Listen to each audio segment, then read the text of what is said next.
to ourselves and to anybody listening. It's just me and Bernard here doing Black Guys on White Movies. This week we're doing the movie Arrival. Yep. Let me look. I can. That's I was all I gonna got. say the wrong director, so I don't want to. I want to make sure I get it right. Denis Villeneuve. By Denis Denis Villeneuve. Yep. Denis I mean, Villeneuve, that's my best American French pronunciation. written by Eric Heiserer.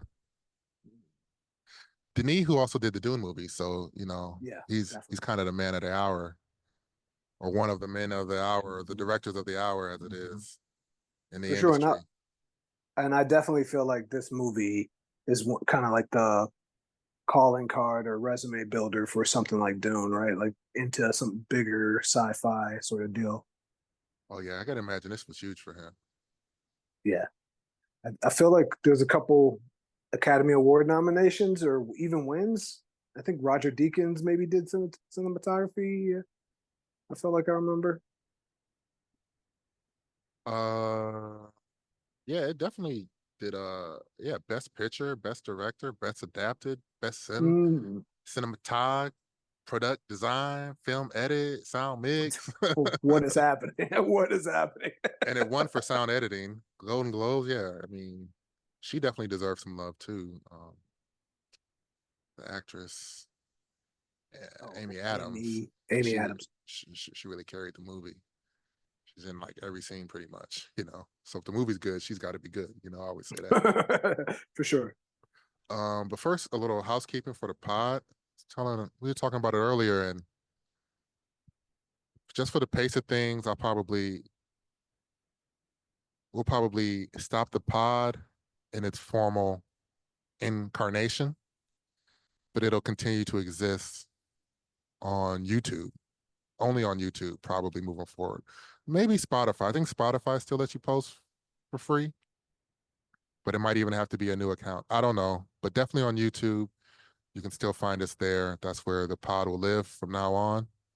Uh, just because I don't have the consistency or like the support to keep it going as a podcast and pay for the hosting fees when we're not doing it regularly.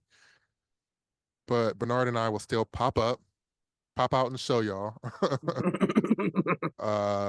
movies once in a while, or we'll also do the franchise talk Yeah. where we talk about just franchises in general, like a big franchise in general, whether it's Star Wars or like Fresh Batman. Batman, or even like Fresh Prince or Sex and the City. Those are also fresh franchises now. Ooh, we haven't done those, and we might have to at some point Yeah, for sure. for sure, for sure. We'll get to them, but it'll be infrequent, random, but they will. If you subscribe, you'll just get the update. So subscribe to my YouTube at Bear Cub Yeah. to catch more of us talking Black Eyes on White movies and franchises and things like that. And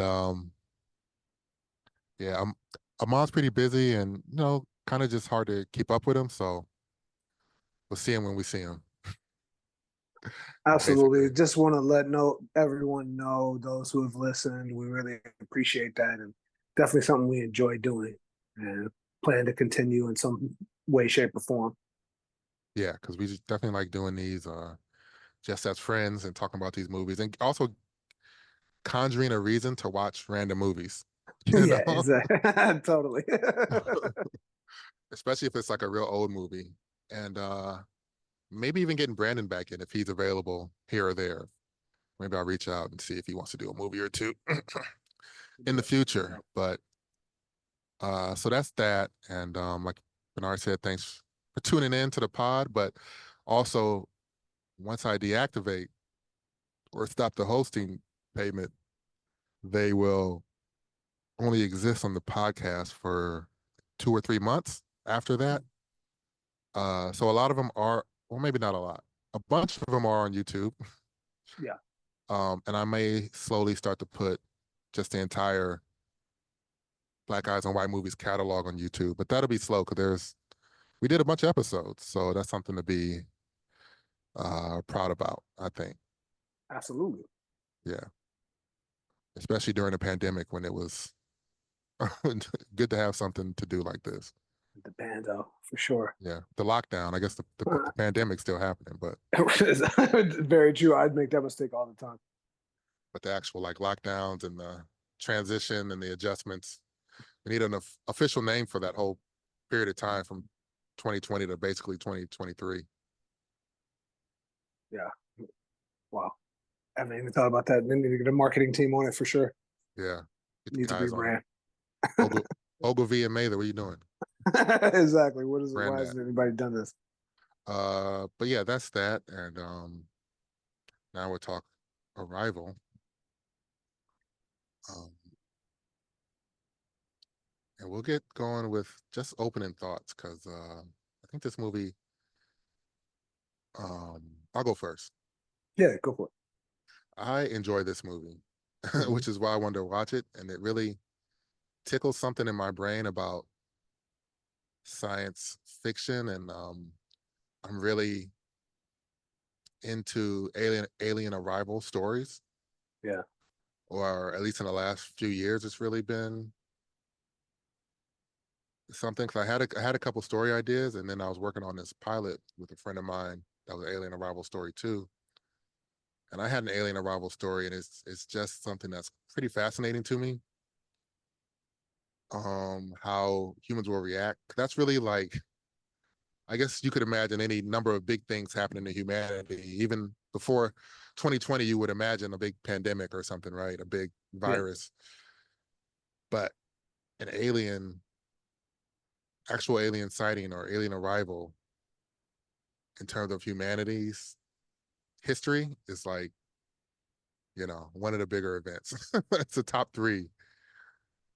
Whenever it would happen, it's a top three event in humanity's history. Absolutely. And I like think there's this, some, yeah, go ahead.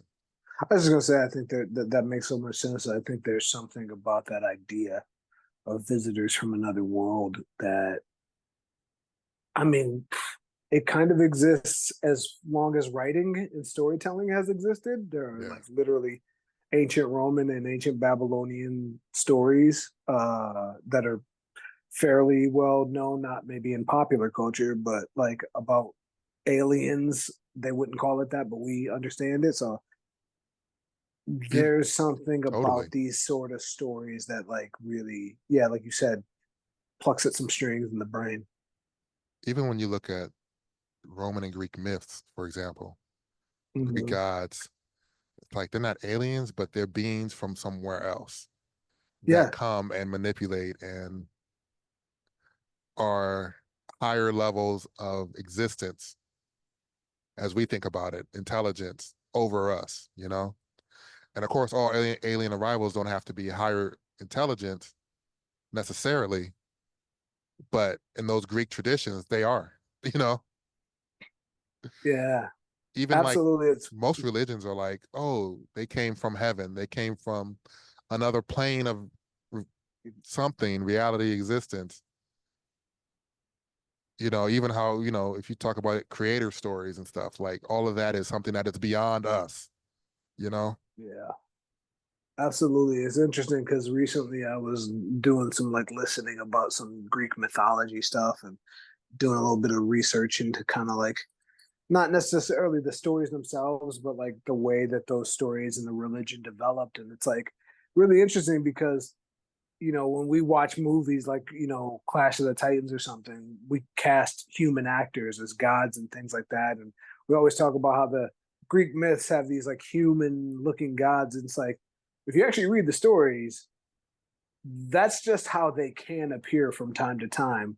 When Yeah, they yeah, yeah, actually yeah. talk about their real bodies, That's they're true. talking about something that's completely non corporeal, something that's not the shape of a human, something that's like all light and fire and lightning.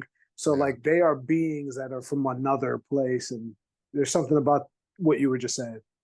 And sometimes the Greek gods would come down as animals, have sex Right. with somebody or something, producing all, it could be Right. anything. You get the Uh, Minotaur, right? right, exactly. Uh, so it's fascinating. I think it's even now that we talk about it, it's like deep in our DNA. It's like a Mhm. very human, like deep down fascination with something that exists beyond ourselves. And then how if this movie is about language, Yeah. and about communication and how we might conceive of communication differently, because if aliens didn't give us a story, humans wrote the story and said, this is a way I'm thinking that communication might work in another way. And Right. you put that on an alien trying to communicate to us. So a lot of things that are like just really fascinating to me. And when you read sci-fi, there's like really action-oriented sci-fi, but sometimes the sci-fi of like Arthur C. Clarke Mhm. or Shizhen Su, is that his name? The guy that wrote Three Body Problem? Sijin Lu, maybe? Lu? Yeah, yeah, I think. yeah. Where it's more about the concepts and problems and less about like the Yeah. action or coming up with different names for different planets and things. It's like, oh, it's kind of based in the Earth world, but it's like expanding what you think is possible is a genre of science fiction that I just really dig on. So Yeah, for sure. this story is really interesting to me, and some of the things I'm writing now. Because when I was watching this, I was like, oh, right. And I went back to a story I'm working on and made some notes, like, especially in terms of how the world responds, like the entire world, when they're like, oh, China and some of these other countries are taking this as a threat.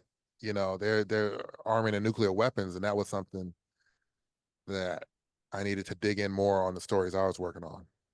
Yeah. It's really interesting. Ooh, you finish? Go ahead. Yeah. Yeah. It's really interesting as far as like first thoughts. I think I agree largely with you. I didn't really enjoy this movie the first time I saw it. I saw it in theaters. I haven't seen it since. And it's funny, at the beginning you said this podcast is a great reason for us to watch random movies, and I probably wouldn't watch this had you not suggested it. But as I was watching it earlier today, I definitely found myself enjoying it a lot more this time. Um, and I kind of forgot that it was a 2016 movie, so it's like an 8-year-old movie, right? So a lot of Right. time, a lot of changes, a lot of the whole pandemic, lockdown, whole thing, all of that. But I don't, I found myself like trying to figure out the reason why I liked it more this time, and ultimately it didn't matter. I think I just Yeah. enjoyed it. Yeah. You like, what is going on? And then you're just like, I think that's something that comes when you get older. I think when you're like in your late 20s and in your 30s, you're like, why? And then when you get to like 40, you're like, does the why matter? Let me just enjoy it. Yeah. It was just cool. It was just fine. It was just different. I just am different than I was. Right, exactly. And I think one thing that's been a personal project for me since the first time I saw this is like really letting the story be the story and kind of judging it on how I resonate with it. You know what I mean? As opposed to like, well, what about this or what about that? And I do think, there's some time jumbly stuff in this movie, and I think the mechanics of that from a filmmaking standpoint maybe messed with me the first time a little bit and took me out of the narrative more than it did this time. But this time I really felt that a lot of the things that I felt strongly were flaws in the past. I saw where they were coming from and how they were working a Sure. little bit better. So, anyways, the point being is I really enjoyed it. And, it's interesting that you said, playing with language. And I'm sure some very smart cookies out there have caught this a long time ago. But, you know, there's from the very beginning, right? She like says to go talk to that one guy and ask him what the Sanskrit word for war is, right? Yeah. And Yeah. we can and it holds two different meanings. And the whole thing is about how words hold different meanings for people. And I never tracked before that they're doing that with the title of the movie, right? It's about the arrival of the child and the arrival of the aliens. Mm. And I think also being older helps me. I don't have children, but being older also helps me, I think, touch into that emotional piece of like this story is a science fiction metaphor for having a child, getting pregnant, having being a parent, and the scariness that comes before that, something because you just Well, recently had a child in December. Yeah. So, Also, the idea of your child like being diagnosed with something oh that God, you yeah. know before, because they do all these DNA testing and things now. There's a lot you can know in those 9 months.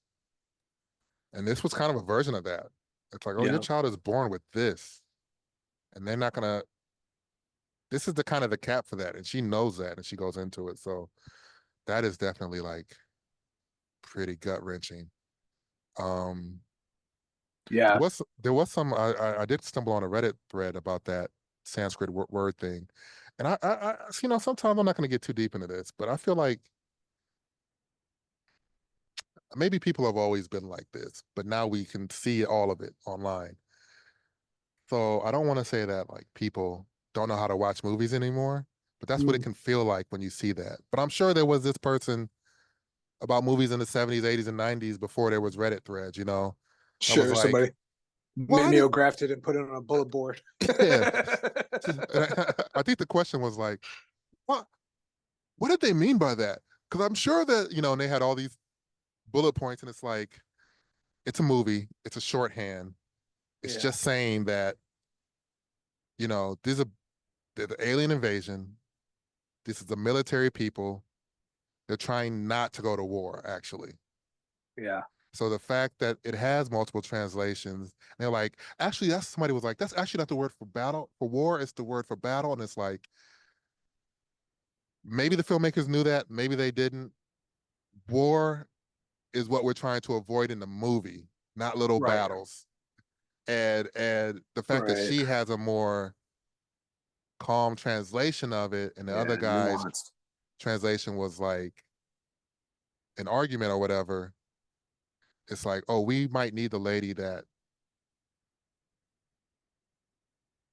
because they're obviously trying to communicate with us, and we wanted,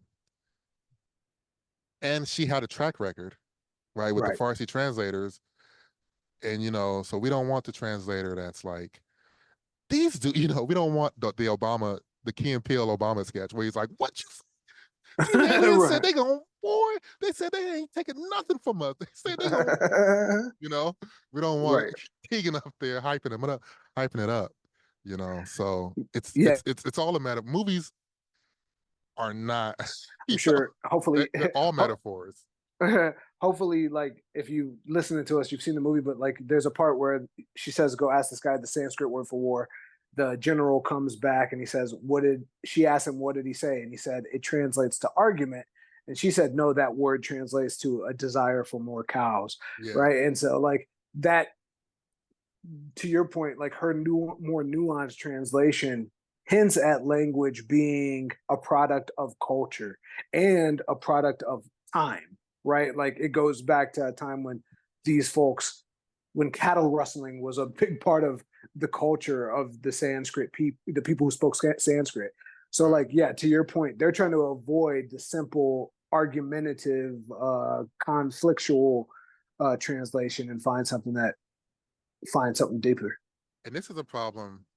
I want to get to some cultural stuff here too, Yeah. but this is a problem I have with museums. Speaking of cultural stuff, is like, I don't always trust the translations from some of these museums, especially white-run museums, where they attribute everything to an aspect of culture or something, and I'm like, I just don't always believe it.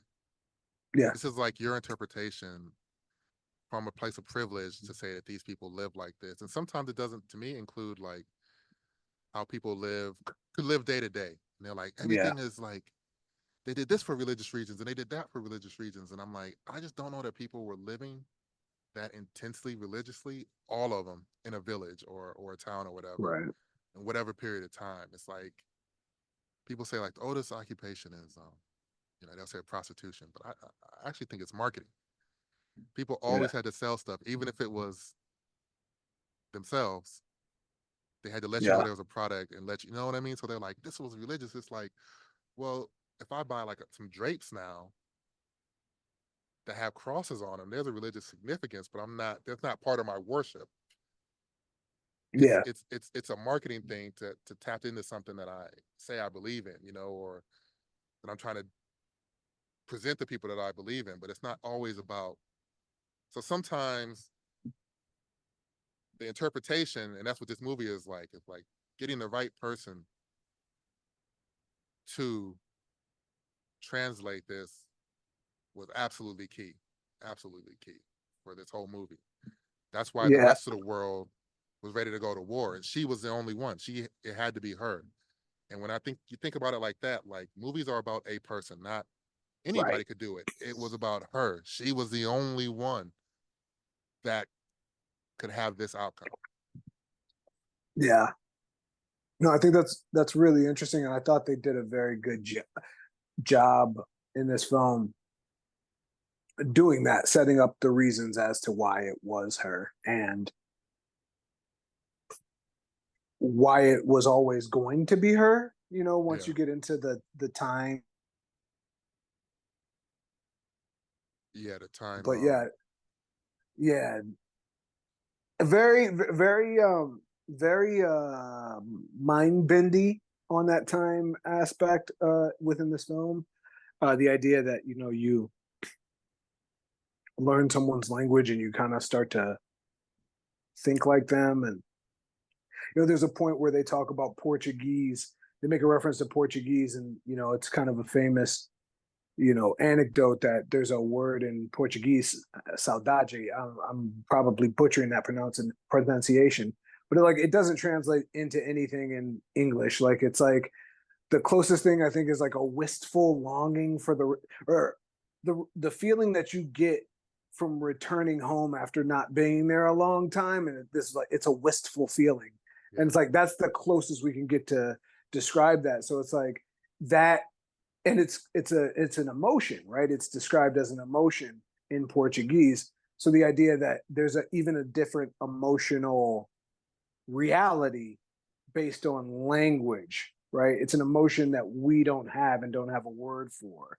yeah, Um, yeah, and so I do think that they set a number of like those things, like the Sanskrit piece, the reference to Portuguese, the reference to a couple of these different things to really kind of set that stage so that by the time she starts learning the language and it's really changing her perception of time, you can understand that she's like starting to be within their world and see things how they see.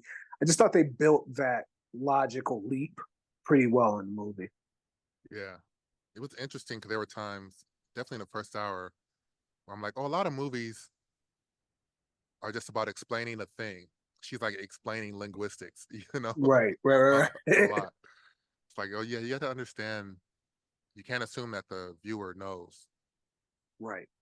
and you have to explain a lot of that. And this movie's based on a story by a guy named Ted Chiang, famous sci-fi writer. Now I wonder if Um, it's Ted Chiang. there's definitely an There's an I I in in there. there, yeah, I don't know exactly. or how to pronounce So it exactly. So yeah, Ted, let us know. please forgive me if I'm mispronouncing your name, but uh, I've only ever read one of his other stories, not the one that this movie's based on. It's a great short story called "The Great Silence" by Ted Chiang.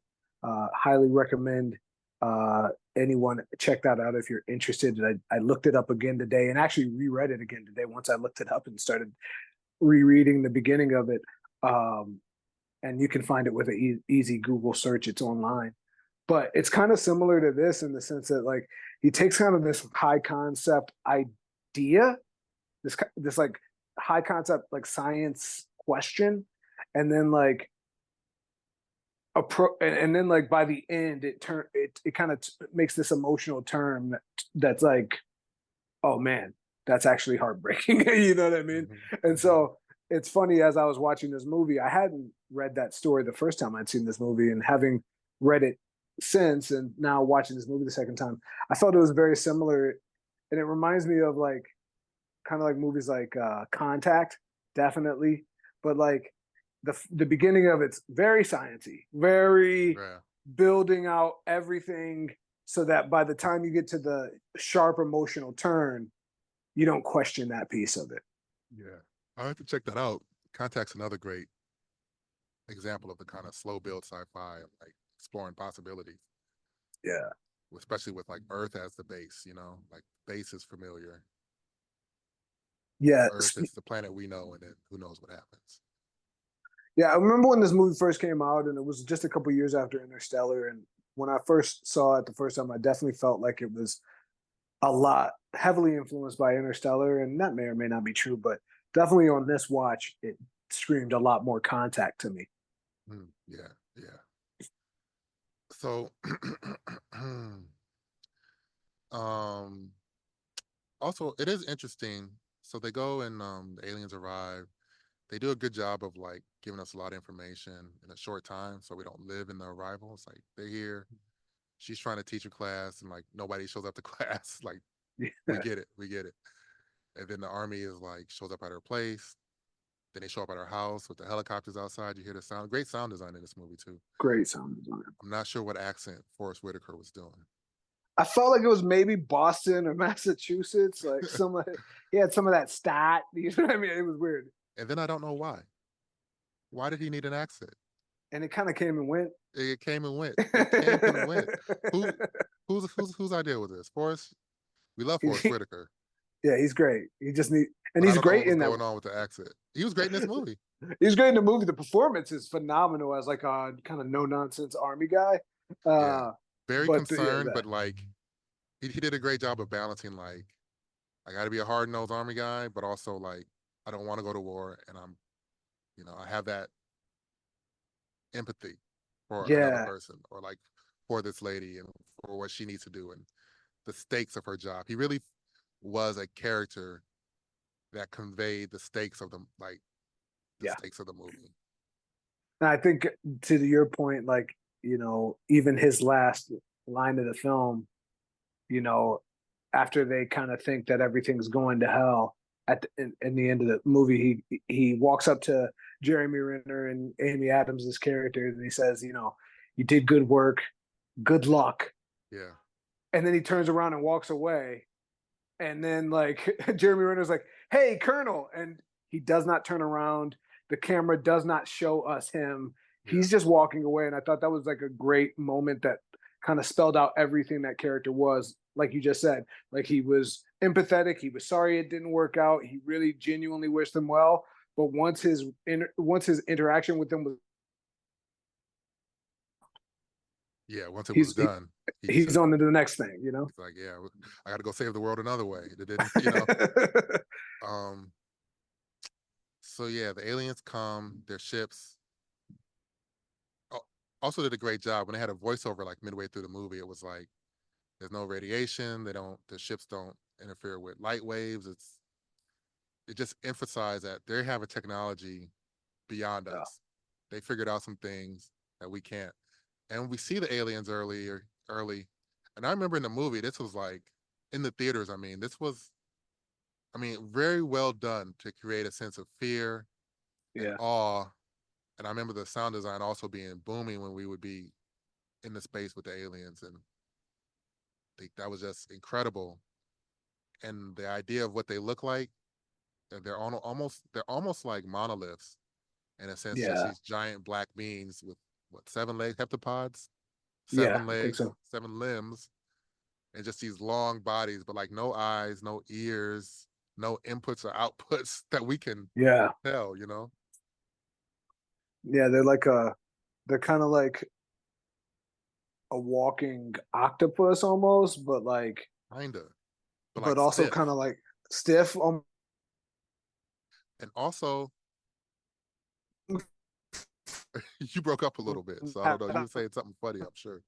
Very very interesting design, especially when you get to see like almost the kind of full body towards the end Yeah, there, and yeah, very very intriguing. and they're like 20 feet tall or something, 30 feet tall. They're tall as shit. Yeah, Uh, and they talk by releasing this squid ink, basically. They're also black. yeah. I don't know what to make of that racially. I guess it's fine. I guess it's fine. I didn't really have a problem with it. I don't know what color they should have been, but they were jet black. That's why I said black monoliths, but it's just interesting. Um, it's also interesting because Forrest Whitaker is a black guy in the movie, but there's no significant black presence, even though Yeah, there are aliens in like Sudan, but it's really all about China in terms of who else kind of is pushing the, the narrative in the movie. It's America and China pretty much.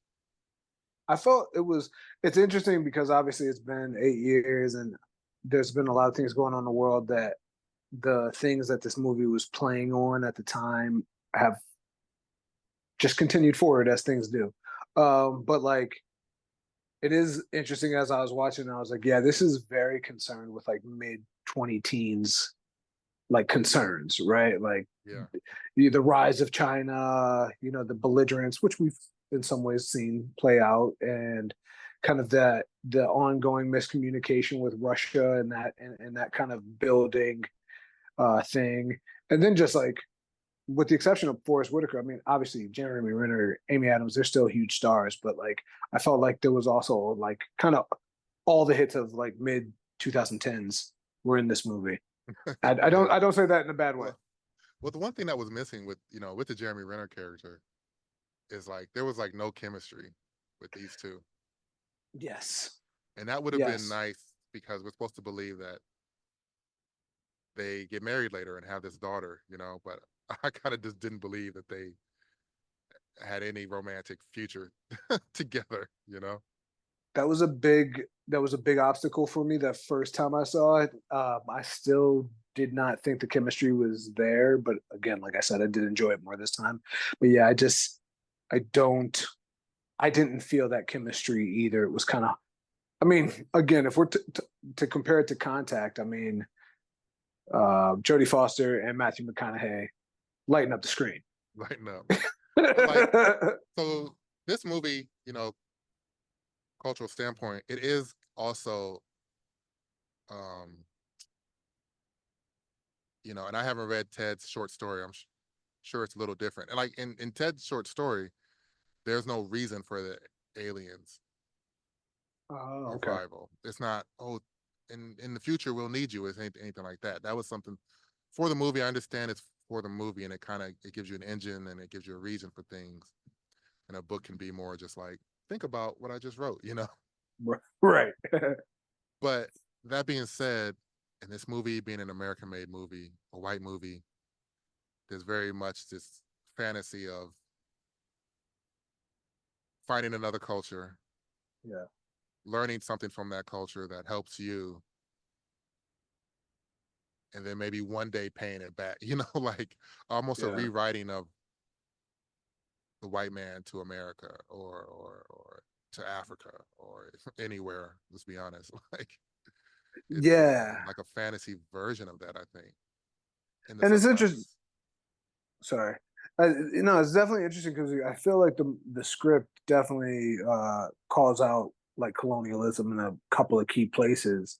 Um, but that was probably what I found to be the whitest part of this white movie, right? Like in the sense that like there's a line that first Forrest Whitaker says like, remember what happened to the Aborigines? They met a superior race and they were wiped out. And it's like, is that what happened? Yeah. No. You know what I Superior. mean? Yeah. When he said superior, I was like, what do you mean? What do you mean? Is that exactly what happened? And Would a black general say that? right, would a black general say that too? And there's a part where someone makes reference to the British in India or so on and so forth. A couple other examples of that. Yeah. And I want to take this moment because it made me think of it, like to really just state this from like a historical perspective. Like that is a myth, right? Like when the Europeans arrived, let's say in America, by the time they got to like let's say even a place like Arizona, it was 100 years after they landed. Smallpox had already done its work. They Yeah. didn't wipe out a superior race with because of their advanced technology and guns. Like the pandemic of smallpox, which we've now all lived through one, did that damage for the most part. Of course, there are historical things of like people using like infected blankets and things like that, but that was far less. The actual just biological process did a lot of the work. We think about that in West Africa. The Europeans were there for hundreds of years. Like they started arriving in like the 12 or 1300s. they don't start collapsing governments until the 1600s. So it's not like there was this again superior race, this thing that we've written about and heard about, even in Asia. You know what I mean? Europeans were there from like the 14 or 1500s, and then don't start collapsing governments until the 1800s. This is not a thing about people who came and they had the superior technology and a superior culture. This is about people who were in living alongside, working with, trading partners, establishing, learning the lay of the land, and at a later point, 300 years later, decided to make political moves that still have horrible repercussions to this day. But it's like the the span of that time would be like us comparing ourselves to like Benjamin Franklin's grandfather's time. You know what I mean? And to think about this myth of like the superior European coming to these places, it's not real when we place it in time. Anyways, Right. that Right. really made Right. me think about that. Because we end up thinking about history as just a moment. This happened, and then Exactly. the next day, we kind of don't have a Right. full concept of like decades or centuries of a thing happening gradually. It's Right. like, oh, they showed up, and then a month later, Indians were dead, and they started building America. It's like that's That's not how it happened. even the history books written by white people don't line up with like such fast timelines. So And in the last thing I want to say is that in all those cases, the indigenous Aborigine people in all of these different places where colonialism were, even up until like the late 1800s or early 1900s, and in some cases in the 1960s, did win, but they were providing an incredible war against the Europeans the entire time. So this idea that like these societies were just collapsed. we also forget how much cooperation was happening. And I think Exactly. I was That's reading really something important. about, maybe it was even just a tweet, so it wasn't maybe even thought out, but about the American Revolution and stuff. And it's like, well, the French won the American Revolution, really. Like we didn't have, Right. you know.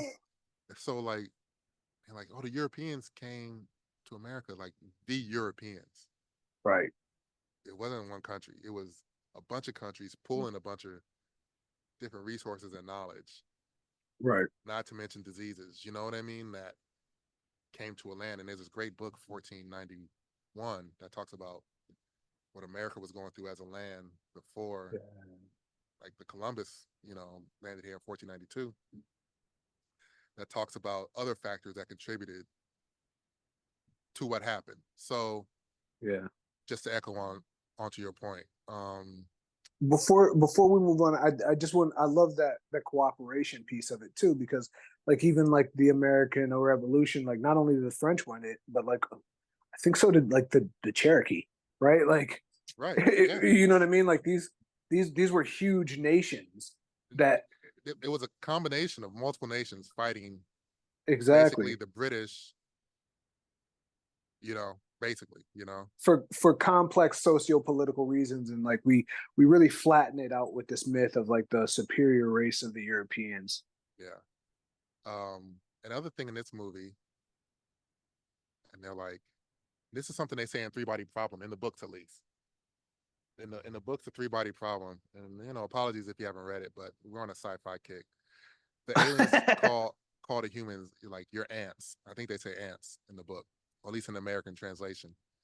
And to be honest, if aliens came and they had these ships that were undetectable, and no radiation, were shaped like bowls, but could possibly Right. travel at light speed, bruh, we're not fighting them. Yeah. If It they want to end us, we're ended. You know.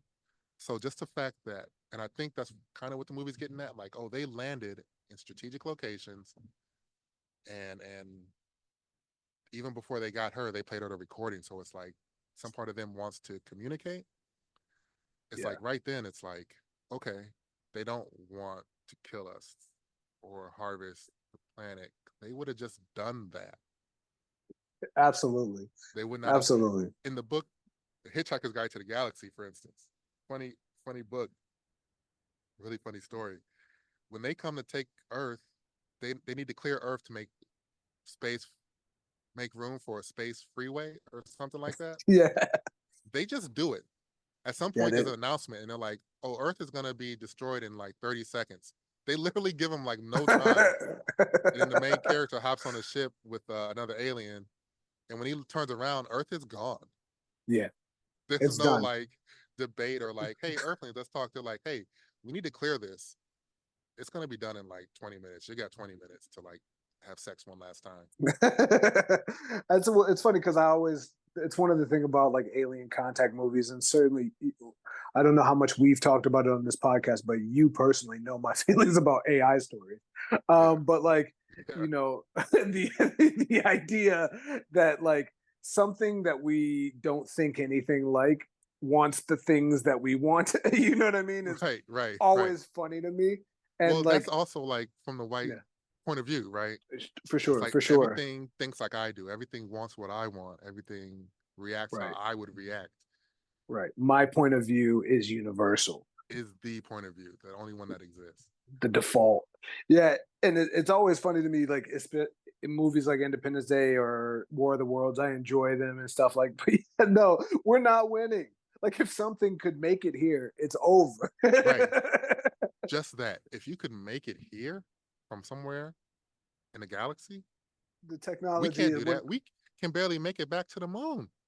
We can't make it far. We can't make it farther than the moon. We could not Nah. make it further than the moon. Yeah, So Mars is much further off than 2030. Than if you can make it here, even if it depletes all your resources, all you got to do is crash into the planet, and it's a wrap. right. Yeah, if you're moving at faster than light speed, it's over. So, and like we hide behind white people that tell these stories love. We have nuclear weapons, man. I don't know what those would matter. I don't know that those would matter if these beings are that like they had nuclear weapons too at a point. So they either know how to, you know, Yeah, they figured out nuclear fission a long time yeah, yeah. ago. Like they can negate that or they can block that or they can or they're not even worried about our missile systems. They're like, you guys are still using binary? Like what? Just redirect that missile somewhere else. We don't it's not even hacking to get into your computers. We just know what your computers are doing. Yeah. No, it's always funny. And I appreciate that about this movie, that they did like focus on the fact that the humans might think that there's a war to win there. But like you as the audience member can tell, like they're outclassed. Like Yeah. these aliens can't be touched, not really. But it was a good touch, I think. Speaking of touch, there's a good touch in the movie when the rogue soldiers who are, this was like kind of ahead of its time. They're influenced by Yeah, the for sure. internet, and they place a bomb on the ship. And I guess the aliens know. I mean, they must know because they communicate in and out of time, and they save um, Amy Adams, Jeremy Renner. And then when she comes back and is talking to them and like in their world in the ethereal plane, he's like, Abbott is in Death death process. process, which could also mean a lot of things. Yeah, Like I thought about that too. it doesn't mean that he's dying, doesn't mean that he's dead. Could just be like how we translate an injury or a concussion, Yeah. you know. But they use death process, I think. But it was a good movie touch to be like, oh, things can go really bad here for both Yeah. sides. And But he also didn't seem concerned. He was like, he's in death process. I got to tell you this thing, and then we about to bounce. That's it. yeah, we out. This is the last message. Like, we already seen time. This is the last message. I'm about to go. Yeah, I thought about that as very interesting, right? Especially if they do see both backwards and forwards in nonlinear time. Like that means Abbott knew that that was what he signed up for. Yeah. And I thought that was really interesting and made Right. They knew there was a chance right. for injury or something. So I thought that made those characters, even though they're so kind of unapproachable visibly and linguistically, it uh, it was very touching. That line I think is very touching, and it's delivered, just with text on the screen. But Yeah. they make it meaningful with the way that the scene is shot and set up and everything. Yeah. Um, so then she's finally like fully into like the language and the time, going back and forth in time. And she's able to deliver this message to the Chinese general and whatnot. And then it goes to like 10 minutes of her like with the kid at the end. I'm like, come on, Denis, you know, Yeah, this idiot is a little, you know, it's a little Lord of the Ringsy here, man. You're getting into it. Beautiful yeah, music playing, beautiful score, but I was definitely like, I definitely skipped a little bit at the end now. I was like, let me get, okay, this is the end. This is the end. Okay, I got it. I got it. yeah. That's where I really felt the and hey, nothing wrong with this, but that's where I really felt the like Nolan influence, right? He was doing that like kind of classic Yeah, yeah, Nolan wrap up, multiple storylines all dovetailing into one thing. yeah. But the thing was, it was like we already knew. I think a lot Right. of times Nolan gets it where it's like there's still things being revealed, and this was more just like emotional manipulation. I felt like Yeah, yeah, not bad, and I think it probably played well in the theater. And you know, it's really a taste thing. yeah, for sure. It's not bad. It's just for me, I was good. The movie was done for me. But I'm sure some people really were like weeping, weeping hard at that at the end. I will say this though, we talked about that Abbott is in death process line. That was definitely one of the lines I found really touching. Other line that I found really touching is the last line. I think it's like the last line that Amy Adams' character says, but when she hugs Jeremy Renner from the first time, she said, Mm-hmm. "I forgot how good it feels to hold you."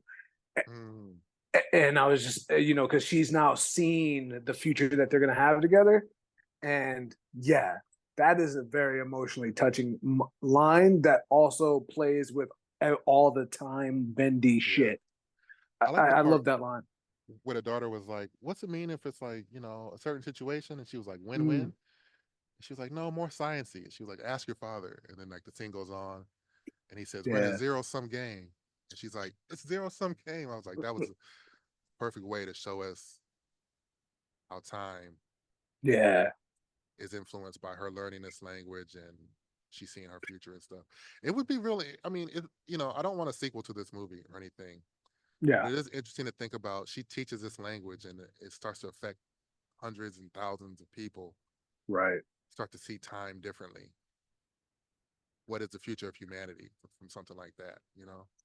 Yeah, it reminds me of like a book you and I have read, Childhood's End, right? Where Yeah, it's like childhood's end, whatever. the the way that story is told, it's like told over hundreds of years or generations. So like you see the arrival, and then you see how it plays out and affects, and it would be interesting to see like you know the other one says in 3,000 years we're going to need your help. Like it'd be interesting to see what 20 years What is later that? looks like. Yeah, yeah, Like what did it? How did it yeah. change the world? You know? When kids are like, "Oh, I study Spanish. I study the universal language." Right, I don't know exactly. if you Why remember would when you? aliens came. And Why would you study Spanish? yeah, what a lame. Uh, and also how that would affect the world. Now we've had aliens. They just left. Yeah. Who else is Like, out there? What are we saving them from? yeah. All of a sudden, is all the money going to NASA and like the space organizations? Because we're like, okay, it's real now. It's real, Right. you know. We got to get out there. We got to figure this out. We could do some casting if you Yeah, have let's do any some casting. I got a couple. casting. Yeah, it's really two, maybe three characters. The main white guy So who yeah, I is was kind of the antagonist, kind of not really, the but kind of. CIA guy. Yeah, That's yep. Those are the three that I thought of. The two leads and the CIA guy. Michael Stuhlbarg, I also who's been though in a bunch of stuff. He's like very recognizable. for sure. Also, just to say, I if we want to do it, I also got a director and uh, to switch it up since we don't Let's have a lot of casting. let's do it. Let's do who? All right, Let's so we doing it one by one, or am I just gonna go the whole way? we'll do one by one. I gotta kind of Okay, research mine real quick, but we'll do it one by one. I'll start it off. Amy Adams. I'm gonna go Jessica Williams. Oh, nice. Yeah, That's tight. yeah. I think I would really love to see. She's at great age right now too. That she could play like someone a little bit more mature in their career, maybe at that place. I'd love to see her play a role like the one that Amy Adams did in this movie. Yeah, she would be fantastic, man. That's a inspired casting, I would say. I won. You won. I'm gonna go. I'm gonna keep it sci-fi and go with Star Trek. Sonequa? Sonequa Martin Green. Yup. Yeah, That's a great choice. yeah, yeah. That's a great Really, choice. really want to see what she does next. Definitely. Post Star Trek. I thought she was great in that. So good. So good. So Watching the last season now, still great stuff. Performance is so strong. So yeah, yeah. I'm looking forward to more. I know she was in the Space Jam movie, but it wasn't oh about her. yeah. That's about LeBron and Bugs Bunny. So Right. want to see her be, more lead, co-leads. Yeah. Okay. Jeremy Renner. Okay. So now you see that I really just ripped the cast of Intergalactic, but I'm gonna go Kid Cudi. Oh, okay. Yeah, the animated Netflix Yep. joint. I love that. That's like a sci-fi romantic movie. They had great chemistry in it. I think that'd be really interesting to see him in live action. He was hilarious in 2 minutes in the movie Trap. M Mm. Night movie. He only had like 2 minutes, but he was hilarious. He's Definitely, funny as hell. definitely rocked his scenes. I'm gonna go with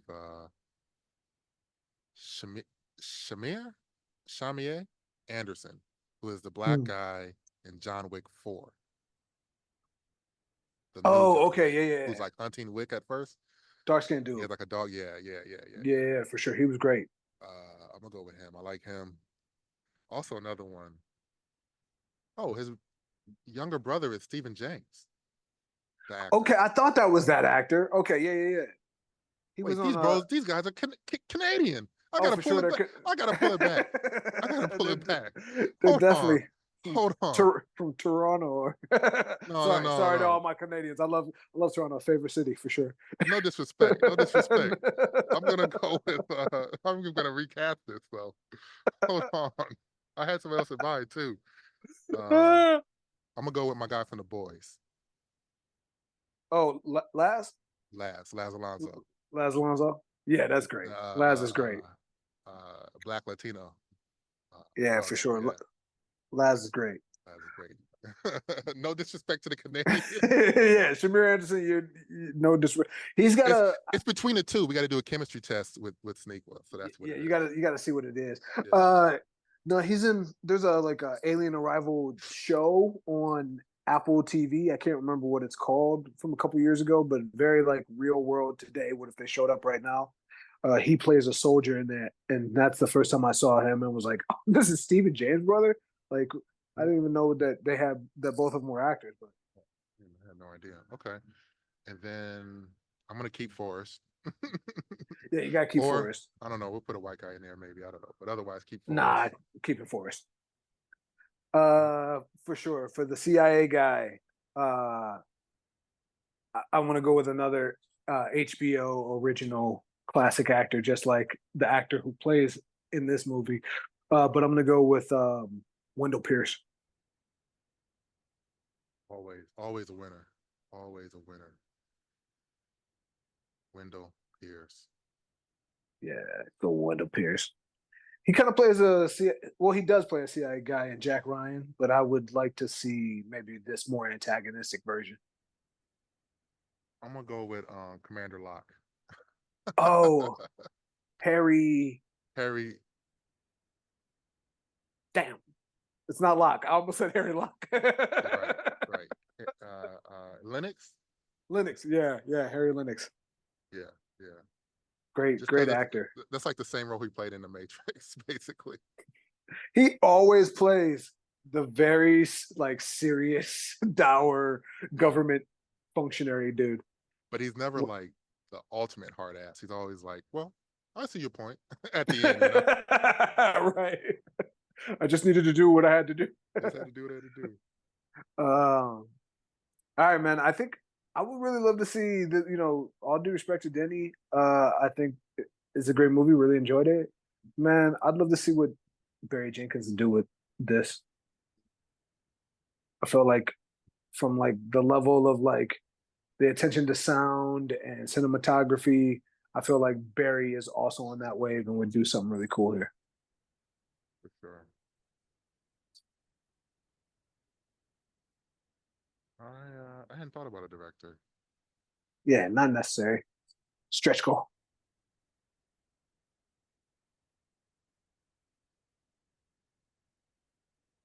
Hmm. Hmm, hmm, hmm. But I would like to see, I don't know, I think just completely like a woman's point of view. Yeah, that's great. Obviously, it's like Ava DuVernay or somebody, Nia DaCosta, a lot of great Regina female. King, Oh yeah, she's got some directing things coming up. I'm sure. for She's like sure. full blown, just like straight directing now. I think. For sure. And One Uh, Night in Miami is a great example of like that attention to sound and visuals. I'd love to see that. yeah. Oh yeah, she's on the Bitter Root movie or TV show that's gonna they're gonna do Oh, I didn't as know a that. as a director. So, oh Dope. yeah, no, I heard about this movie Forever that she's directing. That's like a two black high schoolers in LA navigate first love and intimacy amidst social and parental pressures. But it's got like a great young cast. But anyway, I am excited to see more of her directing for sure. Definitely. Definitely. That'd be dope. Yeah. So there we go. Arrival, man. Definitely a movie I really enjoy. And I think there's some lessons to take from it, just in general. Yeah. A white movie that doesn't feel overwhelmingly white, but still has Yeah. some complications of colonialism and the single perspective. Humanity's perspective is one perspective, which is the white perspective. Yeah. It's like engaging with that stuff, Yeah, but it also still has some of the blindnesses of it too. It's yeah. interesting. And maybe it's not possible to completely erase the blindnesses unless that's what the movie is about, you know, Yeah. like Yeah, specifically definitely. about that, because the movie's got to be a little simple compared to like a book that can cover Yeah. every point of view. It's like you got to get to a point, you got to keep audiences in their seat. Like I said, I enjoy it. A bunch of stars, 953 out of 1,000. Wow. Killer. Killer. We gotta end it on that. That's amazing. So yeah, tune in. If you a long time listener and you're transitioning to YouTube, let us know in the comments on the YouTube. Yeah, for sure. Stay in touch. We'll be doing more. I know we talked about Gladiator soon, and I really want to do that movie with the new one. The trailer just coming out for the new one, and Yeah. Denzel and then the Denzel of it all and everything. So, and I didn't like Gladiator that much. I wasn't a big Gladiator head, so it'll be good to watch it again. It Mm, had to have been at least 15 years for me. Haven't seen it, so for sure. yeah, we'll catch you guys next time. B, thanks again. Talk to you soon, man. Of course, man. Later, guys. Appreciate y'all.